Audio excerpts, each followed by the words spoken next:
not being very comic book. Um,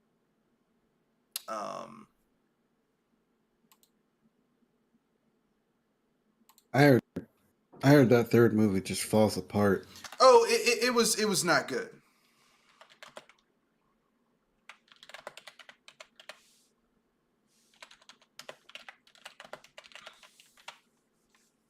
You know, that's where it just kind of falls apart. You know, um, like just a lot of issues. There's a lot of problems with the Nolan, like the first Nolan film, Batman Begins. I have issues with that film because it basically like they changed Batman's origin for no reason. It's like Well, this was totally unnecessary. Like, why the fuck would you change Batman's origin for this? I mean, I know you guys got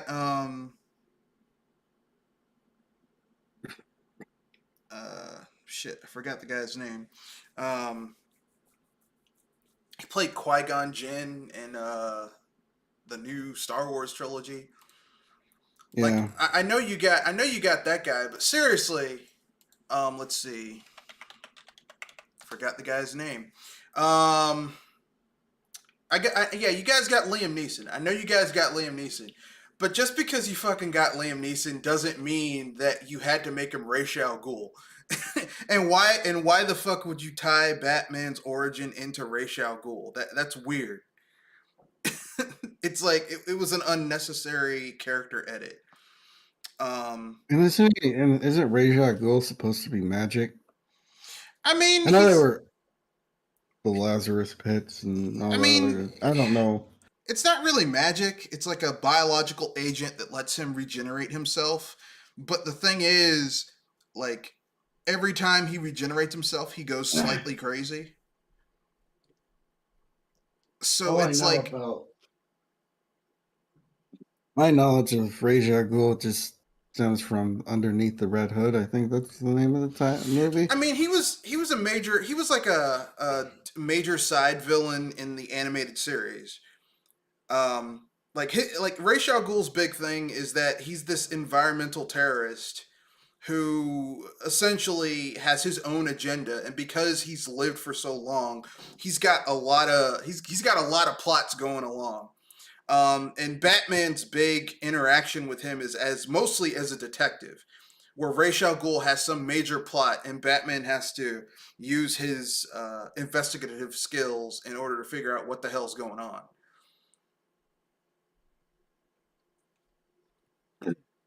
And I just want that's to see a bat. Oh, go ahead. no, go ahead. What were you gonna say? No, I was just saying. I just want to see a Batman Beyond movie. I mean, we've had several Batman movies, but we still haven't gotten Batman Beyond movie yet. I would love to see a Batman Beyond movie. And Michael Keaton's getting to the age where you put some old man makeup on him, and he could really pull off playing old Bruce Wayne. Um, Yeah. Having to mentor, having to be the Alfred to Terry McGinnis. Now he knows. Now he can. Now he can. Now he finally feels. Now he knows what Alfred felt like all those years. You know, dealing with his bullshit. Yeah. It's like, oh yeah, the shoes on the other foot don't feel good, does it? Wondering if your young protege, if your young charge is out there, is alive or not. While you're stuck at the cave. It's like, Yeah. yeah, I think Batman Beyond is I think Batman, if there ever was a Batman spinoff I would like to see, it's Batman Beyond. And yet we Yeah. won't get it because Warner Brothers just keeps on doubling down on Batman. And if they do Yeah, do I a don't- Batman Beyond movie, it's going to be some watered down bullshit, or they're going to put it on TV. It's not going to get the budget it deserves. Because if you're going to do Batman Beyond, you got to think Blade Runner. I saw a trailer for Batman Beyond: Return of the Joker. Yeah. And I was just like, man, they don't make it like they don't make them like they used to. Actually, I like Return of the Joker. I mean, No, no, that's what I was saying. It's like I was looking at the animations, and I was like, man, they don't make them like they used to. Well, I mean, Return of the Joker, just like Mask of the Phantasm, were both they were made for TV, and then Warner Brothers was like, oh wait a second, we can just dump this in the theaters with no marketing, and then they act surprised that they don't do well. I'm like, well, yeah, because you dumped it in the theaters with no marketing. Um, Yeah, that's weird when companies do that. Warner Brothers was notorious for it back in the day. Now they have their own streaming service, so it's like there's some shit where it's like, yeah, this belongs on a streaming service. But then they give the go ahead to some stuff like that Teen Titans, that live action Teen Titans where they turn Starfire into a hooker. Oh no. And I'm like, okay, you turn you turn Starfire into a black chick. That doesn't bother me. But you're gonna make her into a hooker on top of it. I'm like, come on, man. It's like, Well, the thing about that, so I haven't seen the show, but I saw the cast. I mean, I looked at it as like this is like some sort of high schooler's pet project, like some sort of high schoolers who's really in the Teen Titans and is having a go at making a cheap ass fan project. yeah, Oh, and it was so holly, it was so cheap. It was like it was a rated R CW show. I mean, because like okay, the whole point behind Teen Titans is that they're teenagers. You have the young proteges of more famous heroes stepping out on their own and realizing that they don't have a safety net. They gotta figure it out on their own, and that's what made it interesting. And then you have the Teen Titans live action, and everyone's like in their 20s, or everyone's supposed to be teenagers, but they're all in their 30s, in their late 20s, early 30s, and I'm like, come on, man. why are you making Teen Titans rated R? I That's just mean, you could do a I mean, rated R Teen Titans, except you'd have to acknowledge that half of the people in the Teen Titans HQ are going to be fucking, because I mean, there's no adult supervision, and they're teenagers.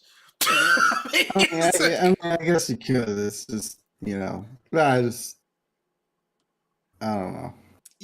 I mean, See, that's the reality of teenagers. Like when you're a teenager, boy or girl, you're going to be a bundle of hormones, and those hormones are going to say, I got to stick my dick into something. If you're a man, and if you're a girl, it's like, come on, get it. Okay, there's gonna be a lot of sex going on. So a rated R Teen mm, Titans doesn't bother me. My problem is that they went cheap and lazy. Like, why go cheap and lazy? Because I remember Teen Titans from the good animated Teen Titans, and a lot of that source material, even though it was like made for kids and young teens, a lot of that was like it dealt with some serious stuff like peer pressure, alienation, puberty, um, uh, uh, cliques, like all the shit that you would think you'd have to deal with as a teenager. It dealt with in a very interesting way. Nah, we get this lazy ass shit from Warner Brothers. That's like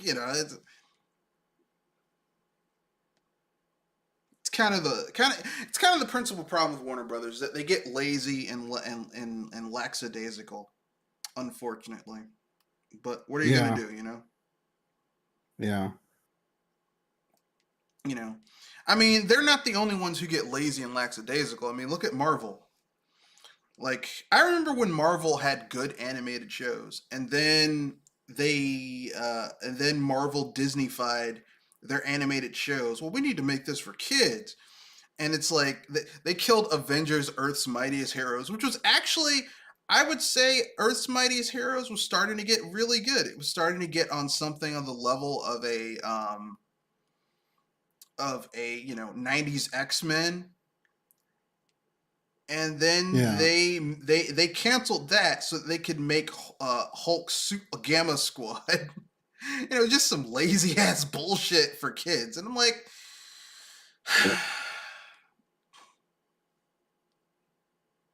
I don't know. Um,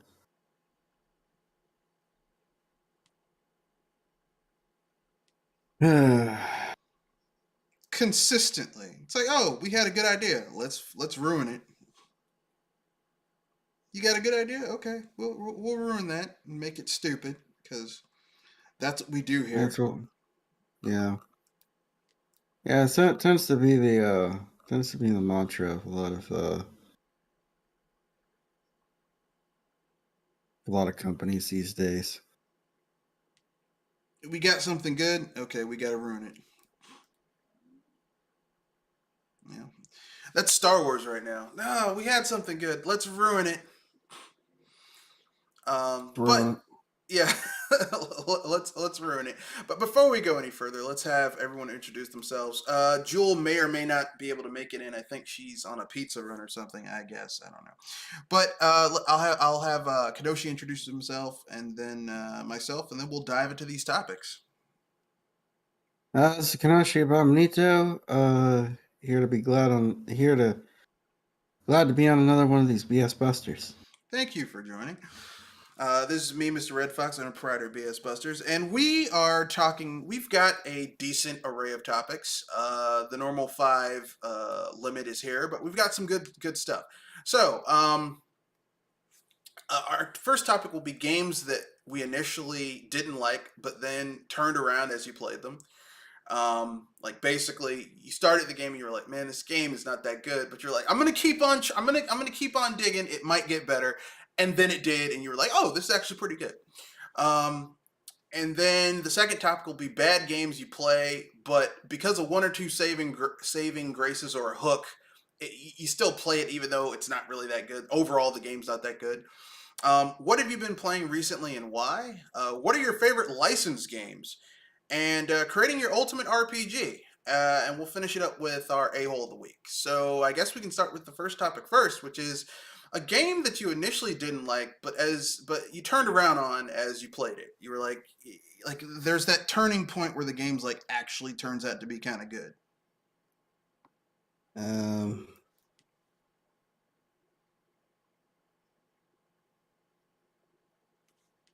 I don't know. I'd say for me, it'd be the Kingdom Hearts. Be the Kingdom Hearts franchise. Well, at least the first 2 games. Um, these games are at the time just so. At least when I was a kid, those games were so bizarre and full of this you know weird mystery. But looking back on it, you realize that the story was pretty shallow and the characters were pretty dumb. And the whole plot was actually pretty dumb. But I enjoyed going through the Disney worlds, and I enjoyed the third person action aspect of it. Yeah, the hallmark of those games to me was always the different, like how they would take the Disney property and like what type of gimmick each area would have to traverse it. It's like, okay, well, I've got to help Hercules get his strength back in this one, or I've got to help Aladdin, get the genie back or something or whatever. Like, to me, that was really the hallmark of Kingdom Hearts for a lot of people. I never really was into Kingdom Hearts, but like that aspect, I can understand why that would be attractive to me. Yeah, To me. yeah, A game that I remember playing and I was like, this is not working for me. And then you reach that plateau point where it clicked for me, ironically, is actually Super Metroid. yeah, Yeah. When I first played Super Metroid, I wasn't that into it. I'm going to keep it real. I was not that into Super Metroid when I first played it. However, as time went on, um, there's a point in the game where the game where it clicked for me and I started to really enjoy it. And it's the point where you go to I forget the name of the specific spot, but it's the part where you're going through the game and you see these giant bugs in the background, and then you come back and you see that the bugs have started to pupate, and then you come back a third time and you see that the pupa are empty where they've come out, and I'm like, wow, that's some really good environmental storytelling. And it's at that point I'm like, there's more going on in this game than I initially thought, and I'm amazed that they were able to fit this in here. It's one of those things where I'm like, I can't believe they did that. Um, so yeah, that's one of the games where I'm like, oh, this is much better than it has any business being. Yeah. Um, like it turns around for me, and I know a lot of people are like, well, didn't you get Super Metroid when it first came out on the SNES? I did not. I had a choice between Super Metroid and Earthbound, and I got Earthbound. Okay. I didn't get Super Metroid until like 10 years ago when I got a good deal for like $50, and I got Super Metroid at a used game store. But and I never really like I had played it I emulated it, and I was like, I don't get what the hype is about this game. But like it's one of those games that you play it. At least for me, it was one of those games that initially I'm like, okay, so we're doing the same. Oh, Samus loses her powers and all that stuff, and then I realized, oh wait, no, this is a direct sequel to Super Metroid 2, and that kind of hooked me. I'm like, well, I wonder what happened to that baby Metroid. And I was like, and then I beat the game. I'm like, oh shit. Well, you killed Samus's adopted baby Metroid, so she's got to have to kill you. Samus does not deal well with loss. She doesn't deal well with loss. Okay, considering she went ape shit when what's his name killed her parents. The space pirates killed her parents. She lost her damn mind. So, um, everything else is off the table at that point. If she'll go ape shit over that, she'll go ape shit over anything. But yeah, another game that I kind of initially started playing and then it turned around on me was Yakuza. Because I remember the Yeah. first time I played Yakuza 1, I was like, what the fuck is this shit? Like, I'm like, am I supposed to take this game seriously? And then you play it and you realize, oh no, this is this is supposed to be ridiculous. Yeah. Like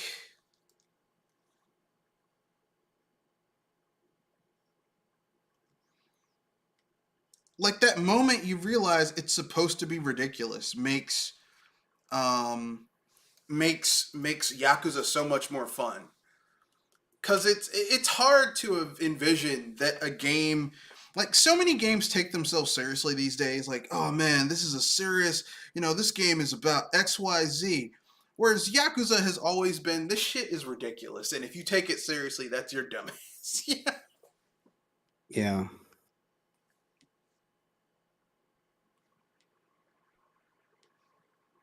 So, are there any other games you've played where you were like it was kind of a slog in the beginning, but then there's a turning point where like, oh, this is actually pretty good. Um.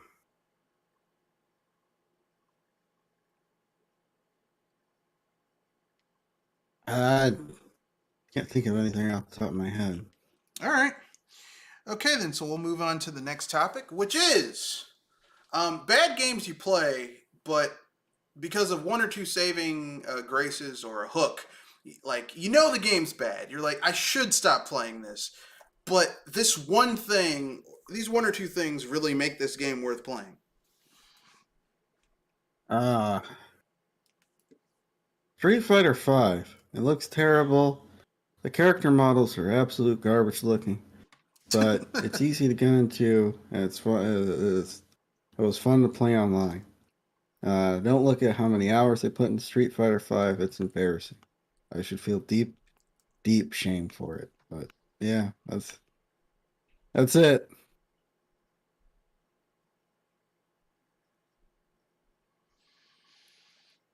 Yeah, I can see that.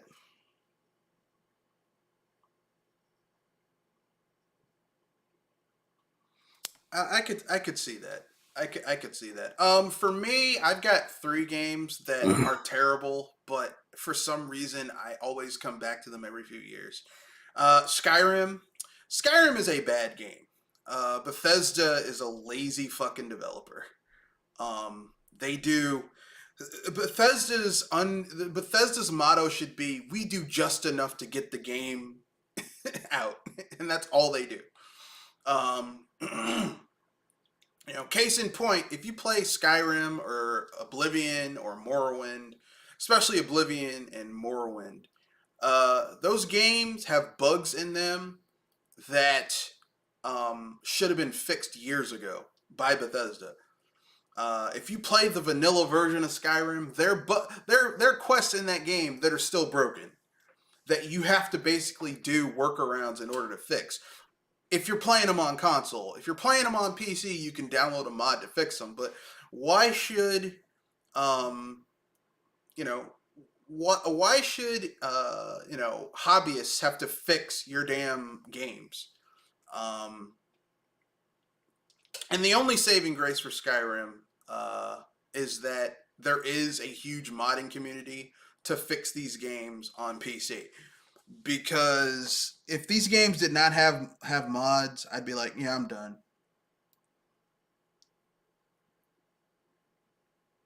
Yeah. Yeah. Um, That's to me that's one of the major problems with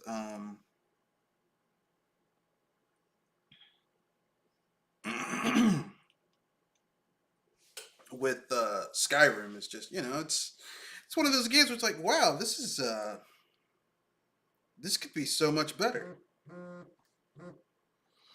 if yeah. if it wasn't so mechanically unsound. I mean, technically unsound. You know. Um, and the second game that I've played where I'm like, this game is overall just not very good, but I enjoy it even though it's punishing. Is the Saints Row games like Saints Row is like Saints Row the Saints Row 4 is not a good game. It runs like shit. Even if you like mod it, like unless you mod it and like change some specs, it runs like shit. But for some reason, I enjoy playing that game because the superpowers make the game bearable. Because some of them are so Yeah. ridiculous. It's like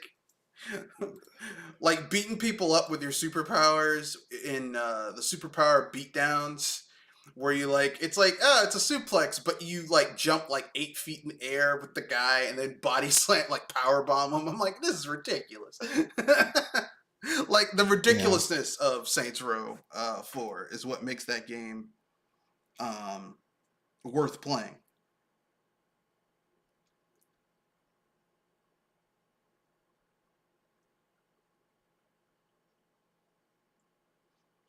And my third game that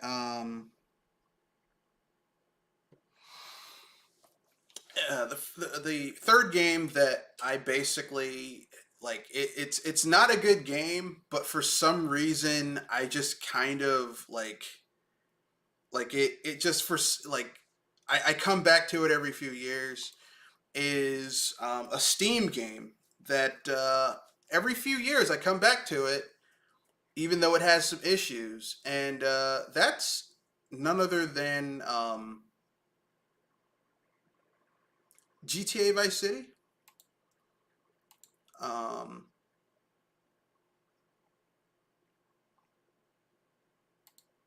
Now, like GTA Vice City is the most primitive Grand Theft Auto game after GTA 3. There's a lot of issues with GTA Vice City, but I'll be damned. The music in that game the music in that game makes everything like I can forgive so much for the music. Now, the version of this game I'm playing is the OG version with all the extra music added in, so like It's not that shitty version where half the songs have been cut out. Yeah. So yeah, those are games that like they mechanically they might have issues, but for some reason I just really enjoy them.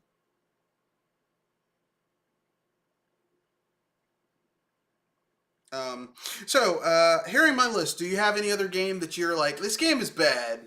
I know it's not good, but there's one like the driving feels really good, or the combat feels really good, or I like the over the top story, etc., etc. I like Near until I found out what the story was about. Like, yeah, its graphics aren't that particularly great, but I Yeah, it kind of looks like a like PS2 game. its.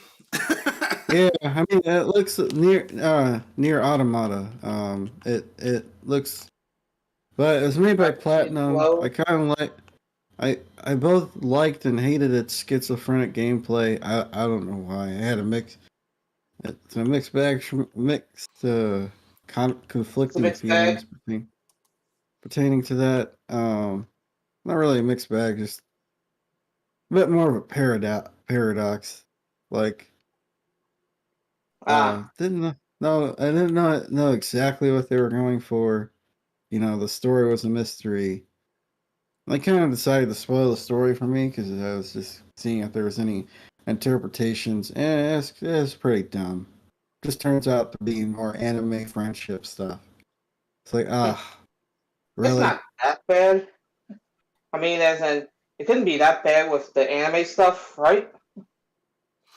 I'm I not mean, against. I'm just so tired of anime friendship. Well, I mean, I'm not against the power of anime friendship if it's earned. If it's Yeah, legitimately earned, like okay, Goku's friendship with Krillin is earned. Like the power of friendship is earned in Dragon Ball and Dragon Ball Z because Goku and Krillin they grew up together. They really are friends. Um, Whereas that bullshit in Naruto, where Naruto's like, I want to be the Hokage, which means I have to protect the village of the Hidden Leaf. But I'm going to not kill this fucker who tried to destroy the village of the Hidden Leaf because we grew up as friends. I'm like,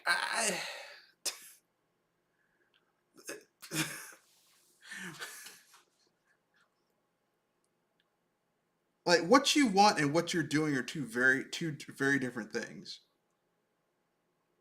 yeah.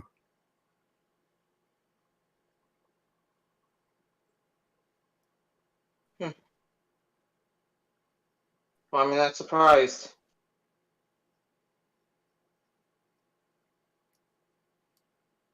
I don't get it.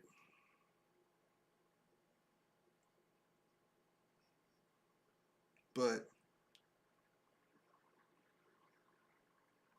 I mean, I don't mind it either. It's just, I don't know. I thought it was gonna go somewhere It's else. weird at times.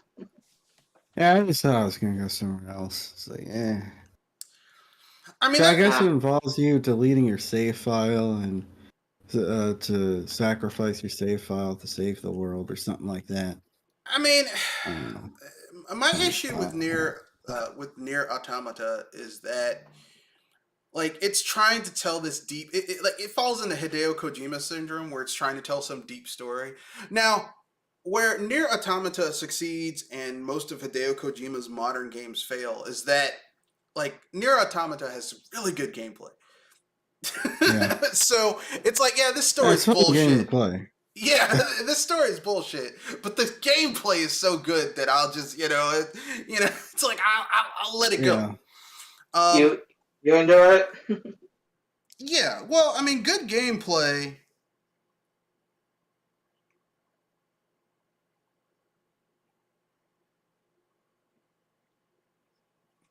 Like good gameplay can save a bad game. Because they're games that suck, but the gameplay is so good that you're like, you know what, I was this gonna game is say, terrible. I feel that's questionable, but understandable. No, there are games that on the whole aren't that good, but the gameplay is so good that people like, like for people who really uh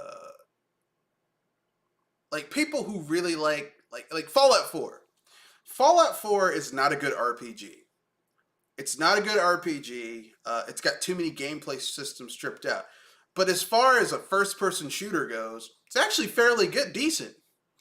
The irony is that the first-person shooting was designed not by Bethesda but by id Software, which ZeniMax owned. It's like people are like, "Hey, man, why does the space jeep in Mass Effect Andromeda drive so well?" Oh, that's because the Need for Speed people over at EA did it, and not BioWare. It's like, Hmm.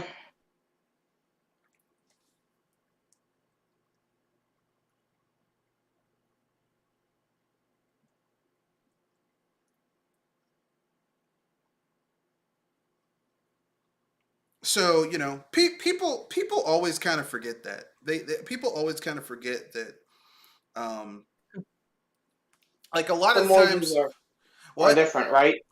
Well, I no, was I saying mean, some origins are different, right? well, not just that, but if you don't know how to do something, sometimes getting someone who can do it can be a good thing. Sometimes it backfires. Um, like, you know, I could use some. Uh, None immediately come to mind, but I'm pretty sure statistically sometimes some backfire. But Hmm.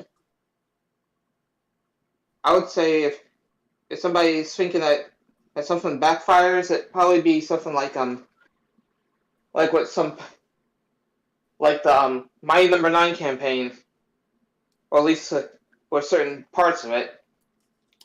I mean, the sad thing about Mighty Number Nine is just that, like, Mighty Number Nine had some really good ideas, none of which were well executed. Um, Yeah, that's how I think that some of you might be thinking about it. but I mean, I think the real issue with Mighty Number Nine is just that Keiji Inafune is terrible at directing shit. Marketing. No, he marketed it really well. It's actual when the grunt work comes in and you have to direct something. He's not good at it. Cause I mean, like, look at the studio that made Mighty Number Nine. It's the studio that did Mega Man Zero, 1, 2, 3, and 4. They did Mega Man Oh, it's concept. ZX. No, it's not Concept. Concept just came up with the design. Like the studio that did the work of the actual game, they're a good studio. They made Mighty Gunvolt. They did the 2D NES esque versions Ah, of those Igarashi games. Blood, forgot the name of it. Circle. Bloodborne. No, not Bloodborne. It was called Circle of the. Let's see, Koji Igarashi. Koji Igarashi. Bloodstained. I was close. They're the people. Yeah, no. Bloodstained. NT Creates. NT Creates made all those 2D Bloodstained Curse of the Moon games, and those games are amazing. They made the 3 Blaster Master Zero games. Those games are amazing. So really, what it boils down to is that if NT Creates has a really good director at the head of whatever game they're making, they can make a damn good game. If you have someone who doesn't know what the fuck they're doing, like Keiji Inafune, or someone who's not putting their all into the choices. Because, I mean, I remember watching Stop Skeletons from Fighting behind the game where they were like, Mhm. what happened to that game where essentially, like, they tried to make Mighty Number Nine for, like, 6 different platforms. Like, it was supposed to hit the Vita, the Game Boy Advance, the Vita, the 3DS, the Wii, the Wii U, the PlayStation 4, and the Xbox One, and PC. No, that's 8 platforms, sorry. For a little studio to make a version of a game for 8 different platforms, that's ridiculous. I thought it was 10. No, because it was the 3DS, the Vita, the 3DS, the Vita, the PS3, the Wii, the Wii U, the PS4, the Xbox 360, and Xbox One. That's 8 platforms. It's 8 damn platforms and PC, so 9. Sorry, 9. That is. I was at least close. I mean, Inti Creates is a small studio. Like, even big studios can't hit 9 platforms at one time.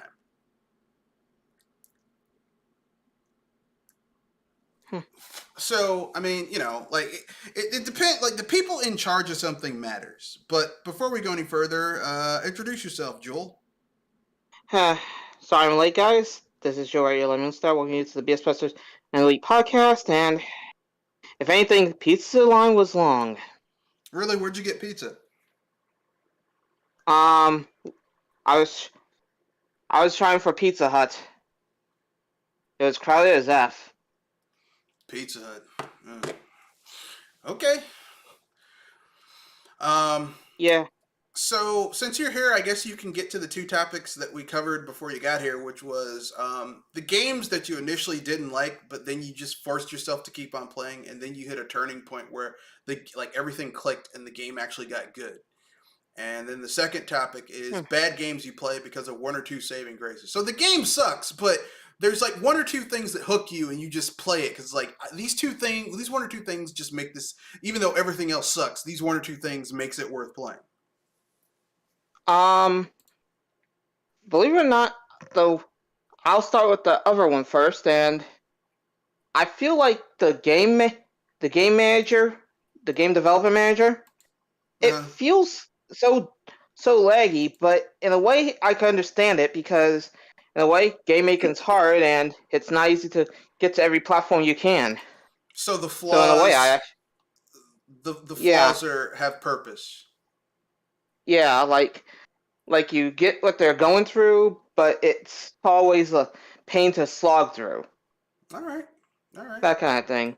Okay, fair enough.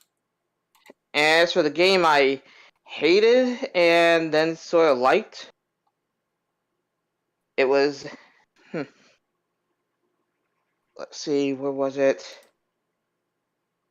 Oh yeah.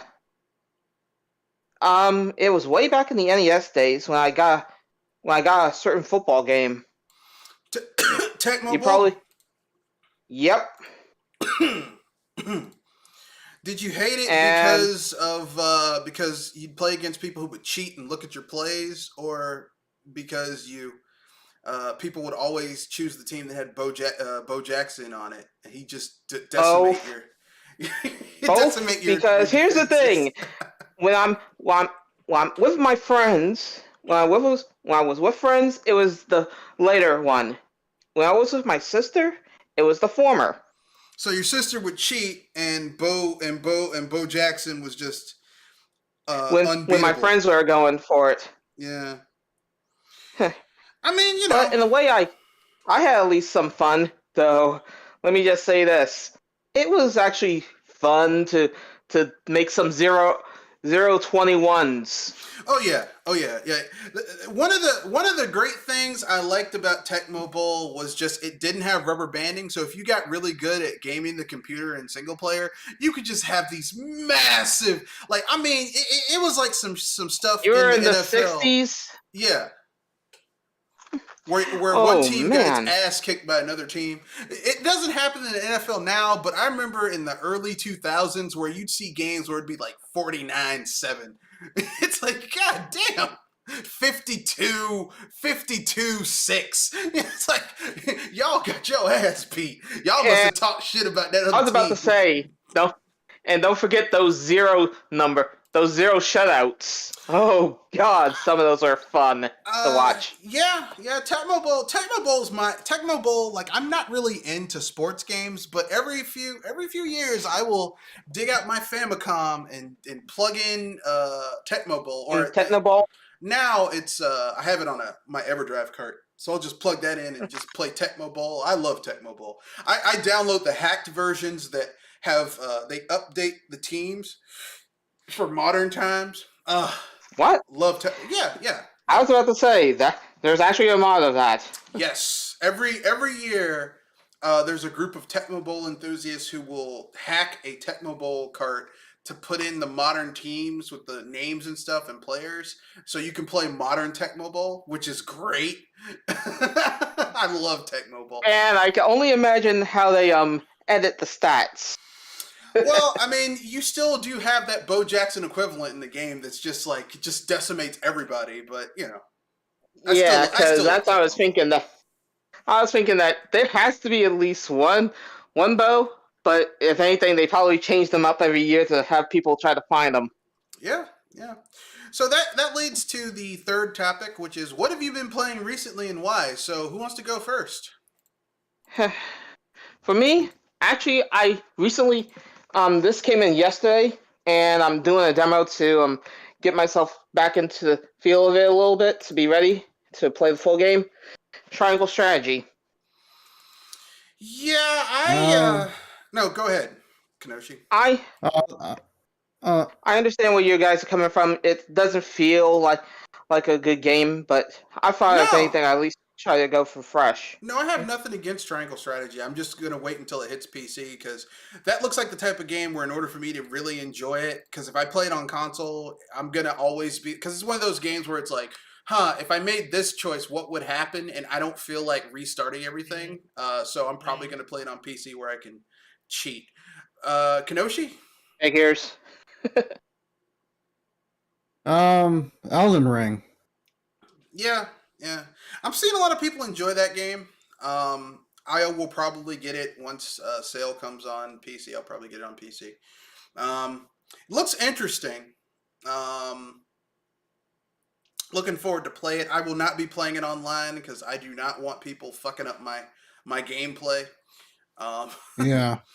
you know, I don't. There's certain games like some people like I want to play GTA on. I want to play GTA with my friends. I don't. I do not want to play certain. There's some things you want to enjoy with your There's friends. certain games that do not figure into online play. Well, just I mean, you could. I mean, you could. I mean, there are certain games that do like I hear people say I don't want to say I hope Pokemon doesn't. I hope that the Pokemon company doesn't make a Pokemon MMO. But if there ever was a game franchise that actually doing an MMO would actually make sense, it's Pokemon. Cause One of those few games that make total sense because of how big the world is, or the lore, or something like well, that. the whole nature of it. I mean, okay, it's this massive world where other people are trainers, and then like you have like you could easily slip Pokemon into an MMO. The only thing is that the Pokemon company would have to do something they've been like They've been hesitant to do or unwilling to do. unwilling to do and have a world where basically all the Pokemon would be available to catch depending on the region. And they don't want to do that. They want to sell you two different versions of the fucking game and then charge you for cloud bank and all that shit. But um, Yeah, reason why I stopped at Generation 7. I really do think you could totally do a Pokemon game where it's like an MMO and like have like different regions have their own regional Pokemon, and then you could like, you could basically have like maybe six classes, and then each class would Mhm. determine that class storyline. So you could be like, I'm a Pokemon trainer, or I'm a Pokemon detective, or You're a Pokemon coordinator. I'm a wannabe gym leader, or I'm a So, species specific trainer, where your big thing is that you catch yeah, Pokemon that a belong to certain that species. Like breed, right? I'm a bug trainer, I'm a fire Pokemon trainer, I'm a plant Pokemon trainer, whatever. And then like you could have like two job classes that are like more esoteric. Like I'm a Pokemon chef, or where I like create poffins and weird shit like that. Or Yeah. I'm a fashionista, where you're like basically like going to contests and shit. Um, and you could totally have that experience where you're catching Pokemon and et cetera, et cetera, and your class story would like that would be your class story. Then once you complete your class story, Hmm. you can go and change classes and go do something else. Like okay, I'm a Pokemon trainer. I fought my way to the Elite Four. I beat the Elite Four in this region, making me like a grand champion. So what am I going to do now? Oh wait, I can become a Pokemon detective. Yeah, Like, and if anything, it'll offer infinite amount of jobs or certain amount certain amount of things you could do.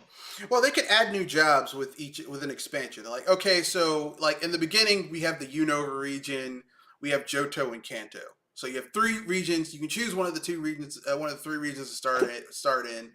You choose Mm-hmm. starters from there, and then you can because Pokemon has PvP, except you're not fighting directly. Your Pokemon are fighting each other. And then when you die, you lose some money, and you have to drag your Pokemon back to the Yeah. Pokemon Center and heal. Like if there ever was an IP, it's like why the fuck haven't they done an MMO yet? It's Pokemon. It's like it's right there. It's right there. All you guys have to do is do it. And then like basically every few years, like every 2 or 3 years, they add a new region with new job classes and new Pokemon. And it's like, yeah, new job classes, new Pokemon. Yeah. Boom, right here. We I mean, added the islands from Ruby and the Sapphire. Orange Islands. Yeah. Oh, you mean the Sevi Isles? I remember. I'm sorry. I really know this stuff, and I almost keep on second guessing. I used to know this shit, and then I realized I didn't care that much about Pokemon like I used to. So I Eh, took that information and I dropped it in my recycle bin and emptied it.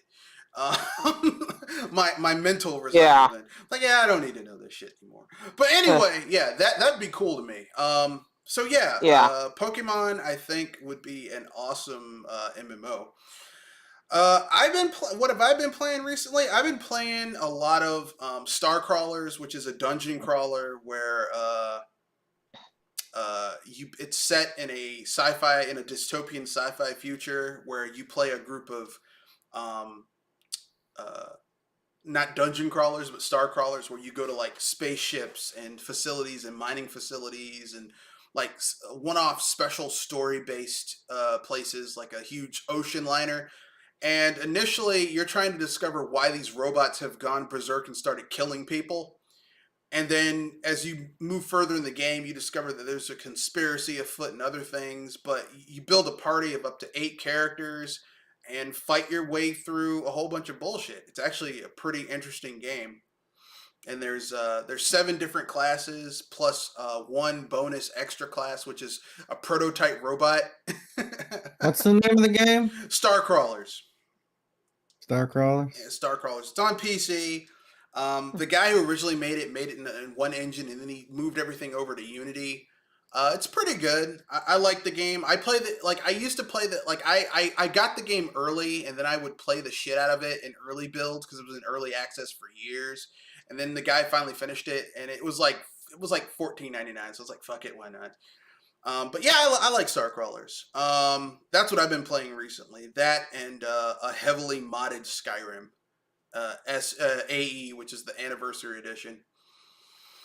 Uh, any other games you guys been playing that you're like, yeah, I've been playing this recently. I like it. It's pretty damn good.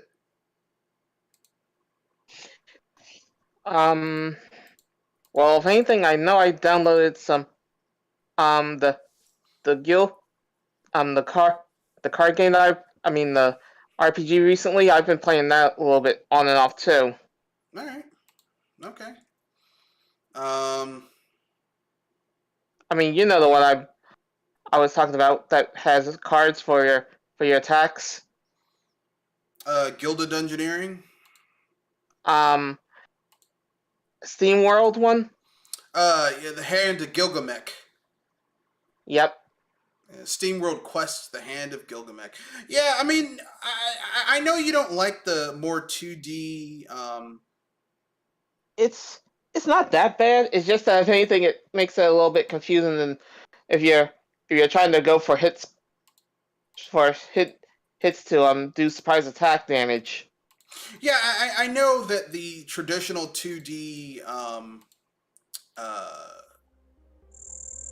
games Steambot games you're not a huge fan of, but ironically, I am I like the whole to be honest with series.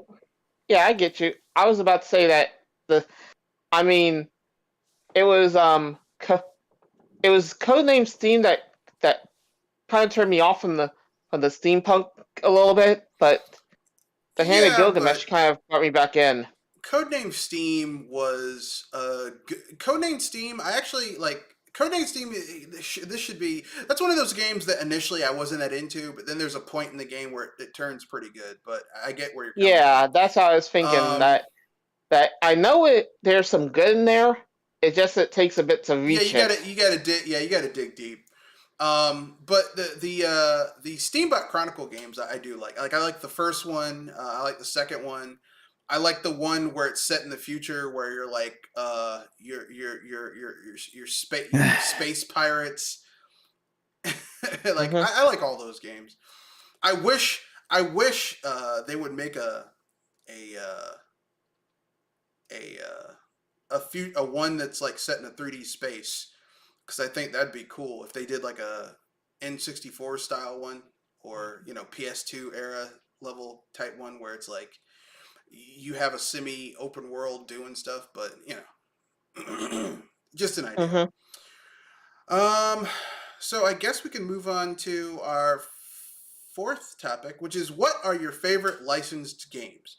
Now, when I say licensed games, I mean like a game based on something on other multimedia license, Something like like something like a Marvel movie or the like. Marvel or Spider Man, or the Batman Yeah. trilogy movies or whatever. Your choice. Um, this is likely going back to the SNES days. Spider-Man and Carnage. I mean, Spider-Man and Venom versus Carnage. You know the one, right? Maximum Carnage. Yep. Yeah, I tried to like that game back in the day. I think it's because it's a fun beat 'em up in a sense.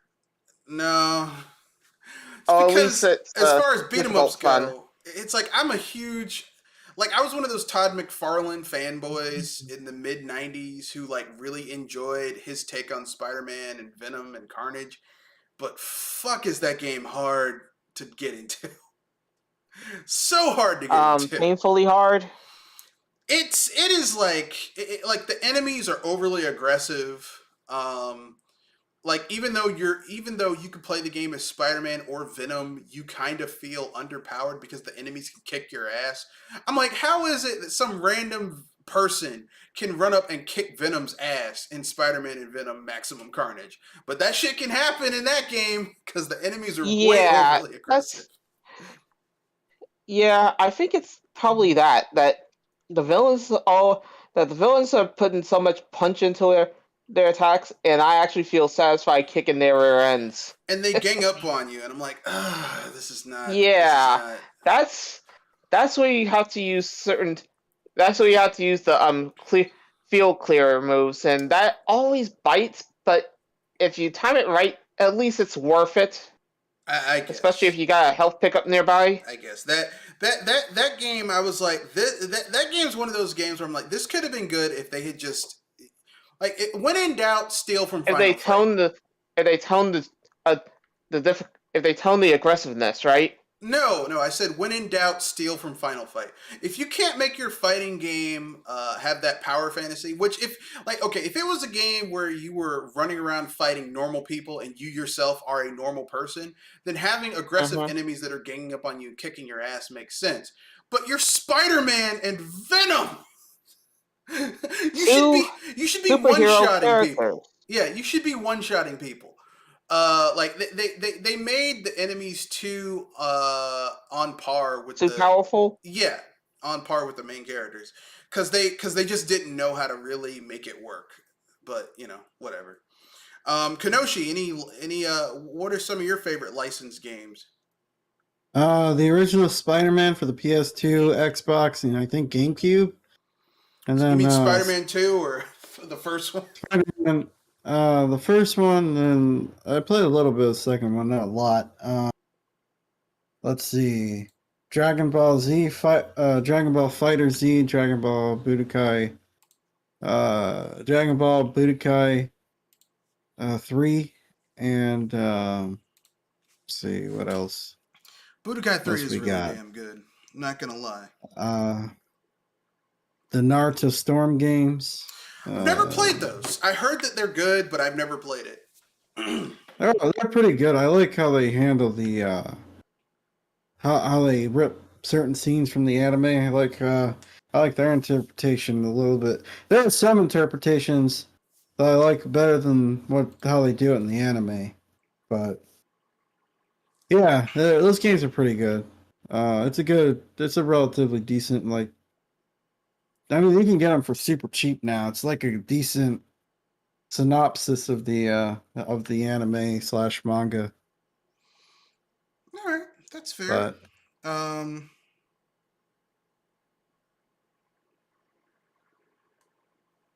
That's fair.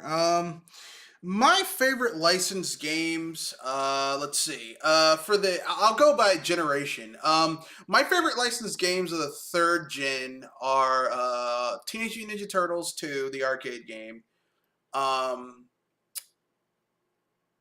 The Kimco, or is it the Sunsoft Batman game?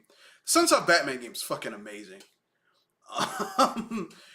For the fourth gen, Turtles in Time and Batman Returns, because those games are just like Turtles in Time is like one of the best arcade ports ever for the SNES, and Batman Returns is just a straight up beat 'em up. Like, like, hey, you want to see Batman just beat the shit out of everybody across Gotham City? Batman Returns for the SNES. Then in the fifth gen, the licensed games in the fifth gen are kind of thin, but I'll name one. I was about to say paper thin. Not paper thin. There are a few licensed games in the fifth gen that are awesome, like GoldenEye. So obviously GoldenEye. Yeah. That one really kicked tail when I had it. Yeah, Spider-Man, the Spider-Man game. Now the Spider-Man game that released in the fifth gen was different on each console. Like the one on the Dreamcast was different than the one on the PlayStation. It's different from the one on PC. That was different than the one on the N64. But I had the N64 one, and that one was awesome. Even though, like, in hindsight, it's not a great game, but the fact that it didn't absolutely suck made it awesome. And then in the sixth gen, I freaking loved Amazing Spider-Man 2. It was loosely based on the second Spider-Man movie. I remember playing the first one on the Xbox, but I was like, I didn't like this one because it's still like it literally the first Amazing Spider-Man was literally lifted so much shit off of Spider-Man that came out in the fifth gen, where like Spider-Man's still web slinging off of shit that like the webs are going nowhere. And plus, they had the cheat mode in the first Amazing Spider-Man, which is you could enter in a code to play as the Green Goblin, which broke the entire goddamn game because the Green Goblin was overpowered as fuck. I was about to say the Green Goblin with the flying flying. Yep. Right? It's based on the movie. Yeah. That Amazing Spider-Man, the Daniel Defoe. It's all your fault, Peter. Oh God! Together we can rule the city. Yeah. That Green Goblin always annoys me. That he thinks that he's always the right one. Oh boy! Look, I mean, he did prove that Tom Holland is the shittiest version of Spider-Man. Hey, you got your aunt killed, Peter. It's all your fault. Yeah. It's like, God yeah, damn. Yeah, he got his yeah. That's the thing. I'd say this, and this is probably me after rewatching the movie with family and friends. Green Goblin is the total jerk. Peter almost killed him, but if anything, it was thanks to another Spider-Man that he at least saved him, though at the expense of nearly killing another. I mean, you have to realize the Green Goblin is arguably one of Spider-Man's greatest villains, so it would make sense that the Green Goblin is... He's one of those hard villains that get rid of, and the one that always makes you want to say, I so love and hate him at the same time, as in I love to hate this guy. Well, I mean, the Green Goblin's basically the Joker to Spider-Man's Batman. Like that's like Yeah. he's that type of villain. Because in the comics, the Green Goblin isn't stronger than Spider-Man. He like in a physical fight, he's never overpowered Spider-Man. But when it comes to just psychologically torturing Spider-Man and Psycho just damage. breaking him, yeah. Because in the comics, the reason Gwen Stacy dies is because like the Green Goblin sets up this scenario where he's like, you can't save them both, Peter. And Spider-Man does, but when he goes to save Gwen, she snaps her neck, and it's like shit. They kind of redid that in that second Spider-Man movie done by Sony that sucked with Andrew Garfield, but that movie was they had too many fucking villains in that movie. But Oh yeah. anyway, so yeah, sixth gen had some good licensed games like Hulk Ultimate Destruction, which is like the best Hulk game ever. Amazing Spider-Man 2, Because Ultimate Spider-Man, which is because pretty of all the good. destruction. What? Because of all the ways that you could destroy some villainous rear end. Well, not just that, but I mean, like this is kind of like my problem with Spider-Man and Venom Maximum Carnage is if you're playing as a superhero, your character needs to feel powered up enough that you feel like a superhero. In Hulk Ultimate Destruction, you feel like the Hulk. Like you can destroy buildings and the army sends out Hulk busters and Hulk just destroys them. The Hulk beats the shit out of Abomination. Like the Hulk, you feel like the Incredible Hulk. Like like no matter what the threat level is, and no matter what your enemies send against you, it doesn't matter because you're the fucking Hulk. And that's how it should feel in a game. Like you shouldn't feel like in a Spider-Man game that you're facing enemies like normal dudes with just guns or just fisticuffs can take you down. Like if that can happen in the Spider-Man game, your Spider-Man game's not that good. And that's why that Hulk game that came out in like Genesis and the Super Nintendo, like it kind of sucked because normal dudes would just run up and punch the Hulk, and it's like, for real? Like that? What? Somebody could actually take a punch and make the Hulk fall. Yep. People That could is shoot the weird Hulk. as that. People right? could shoot the Hulk and it would do damage to him. It's like, how the fuck did that happen? Whatever. But yeah, the 7th gen, I'm gonna say Spider-Man Web of Shadows is one of my favorite. Like, even though Web of Shadows was kind of broken, I still like that game because you could make choices that changed how the city went, and at the end of the game, like you could choose to either join Venom or fight against Venom, and depending on the path you took, the game would change. I liked that. Let's see what else.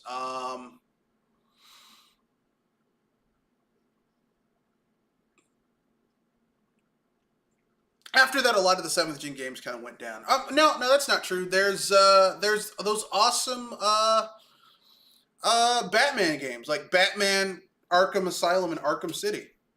Those games are great. Until we get to the 8th gen with Arkham Knight. Oh boy, Arkham Knight, so bad. That was a ride. Well, Arkham Knight was a good idea, just terribly executed. I can't think of any 9th gen licensed games that I really enjoyed. Just off the top of my head. Because that's when licensed games began to enter the age of, we have a license and we're just gonna fuck it up by not releasing a good game. We're gonna do a mobile game or some shit. So I would say we'll get to number 5, but I think that should be a podcast within of itself. No, that'd be a podcast within of itself. Creating your ultimate RPG. Okay. That's the podcast within of itself. Oh yeah, that would take it with two of us in a sense. It would be a real wild ride going through how we would make our own RPG. Yeah, that's a topic within of itself. So I guess we'll finish it up by doing our 5th topic. I'll pull an audible and we'll sub in the A-hole of the week. So does anyone have any nominations for A-hole of the week? Oh boy. I hate to say this because I just recently found out. Why do you have to be that much of an a-hole, A-B? Oh, come on! What, the wrongful death suit, or the fact that, like, apparently, like, the reason we couldn't hire a female executive is because we're in talks to be acquired by Microsoft. So, It's like, Activision. It's like, you know what, Bobby Kotick, don't stop being a piece of shit. Always be yourself. yeah, I was hoping to not hear about them for at least a week. Don't stop being a piece of shit, Bobby Kotick. Yeah. Don't ever stop That's not being the a piece thing. of shit. I was hoping that Bobby Kotick could at least keep his mouth shut for 1 week to let us pick someone else. No. When someone's a piece of shit, they have to continue to be a piece of shit. You don't just stop being a piece of shit. They got to continue. They can't I stop know. It's just that if anything, it's just that you at least hope that they at least are trying to or at least trying to do something or have something lighter come up for them to mess up on, so somebody else could take a harder hit. Oh boy. I You guess understand, right? No, I get it. I'm just saying. It's Yeah. Activision Blizzard, I have to say that they've made a strong case that they are the assholes this week. Kenoshi, do you have any nominee for an a-hole for the week? That Artesian, I don't know how to pronounce it, but that PC company that tried to scheme a small streamer out of giving them a free Out of PC. their money. Yeah, they were like, Ooh. oh, well, you didn't meet our arbitrary that we just moved the goalpost requirements, so we're not going to do it. And it's like, how do you run a company that's worth that much money and you don't realize that when you sign a contract, you have to abide by the contract. They signed a contract. She met those restrictions. She met the strictures of the contract, which meant whether they like the results or not, you have to pay out on the like what you did. But Yeah. that's business for you, though. That's there's a reason people don't like these high-powered executives. I was gonna say that this reminds me of the Aeon game that got shafted by a company.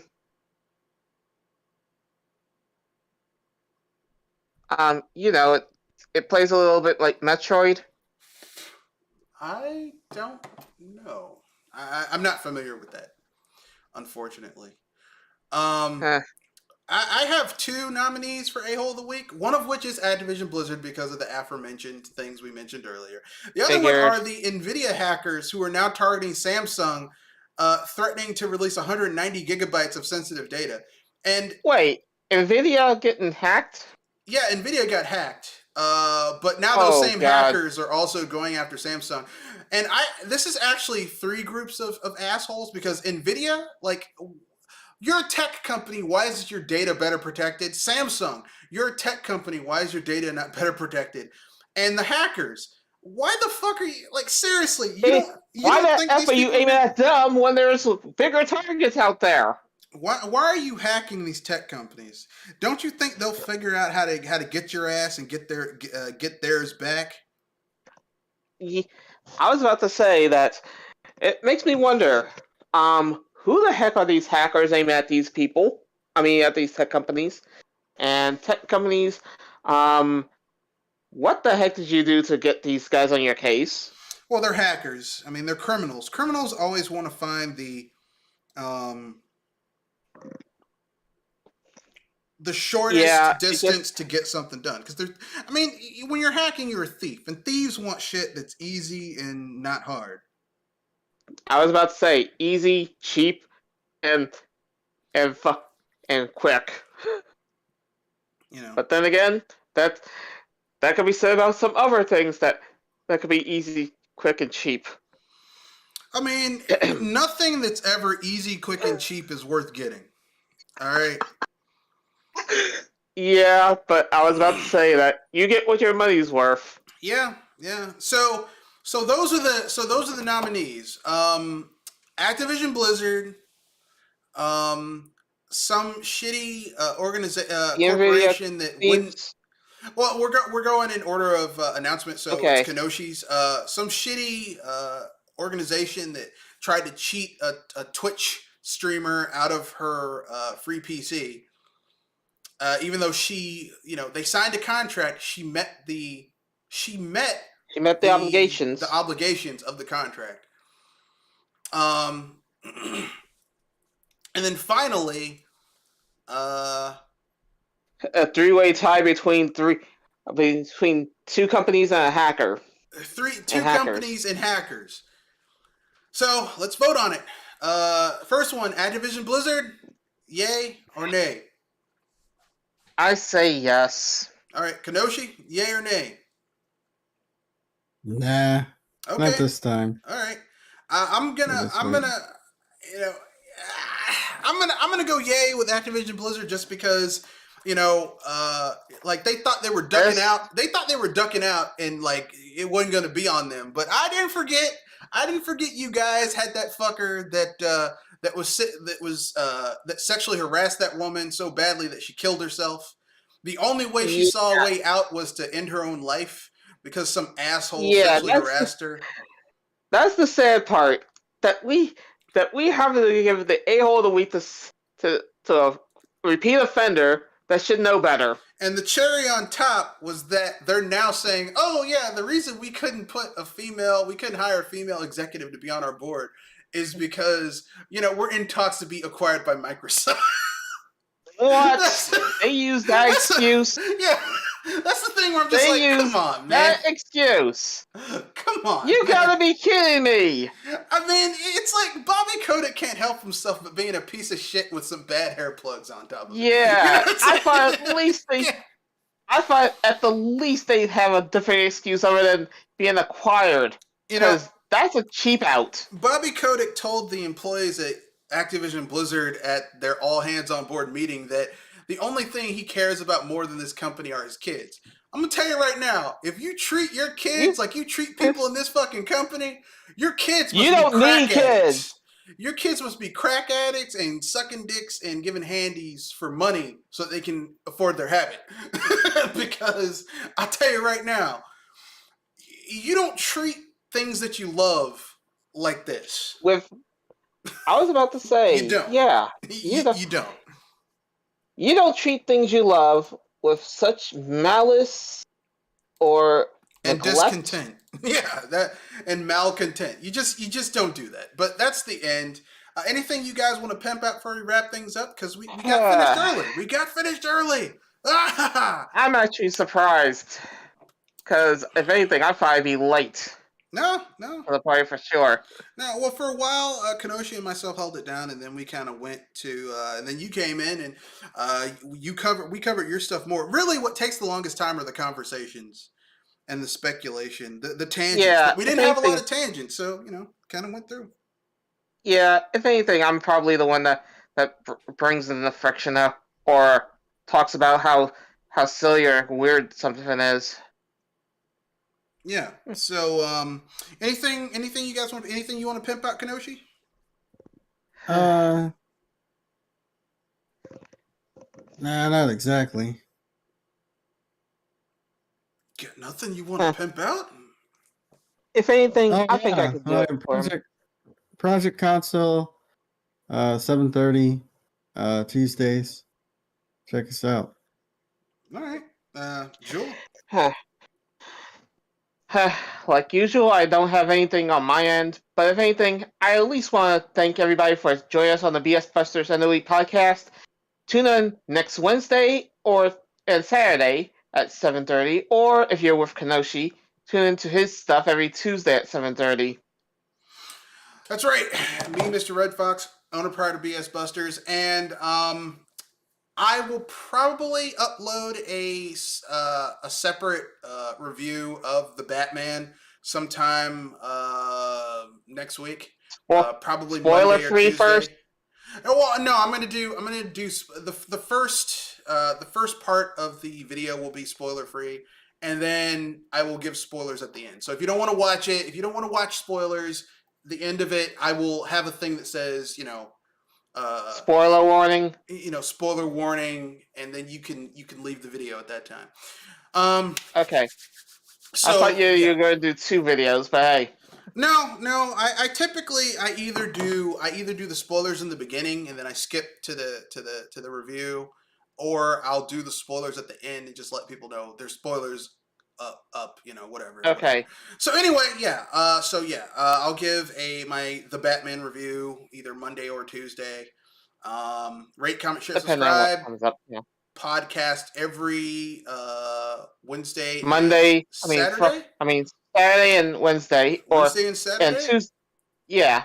And we also have of course, once again, I'm a part of the Project Console team. The Project Console podcast. I'm a guest. I'm not really a part of the team or anything. I just, it's just nice being on another podcast, not being the person in charge, having to run one. Anyway, that's the end of the podcast. Rate, comment, share, subscribe. All of the links are in the description. If you want to get in touch with the cast, everything like that, emails, Twitter, all that fun stuff. That's in the podcast. Rate, And comment, share, subscribe.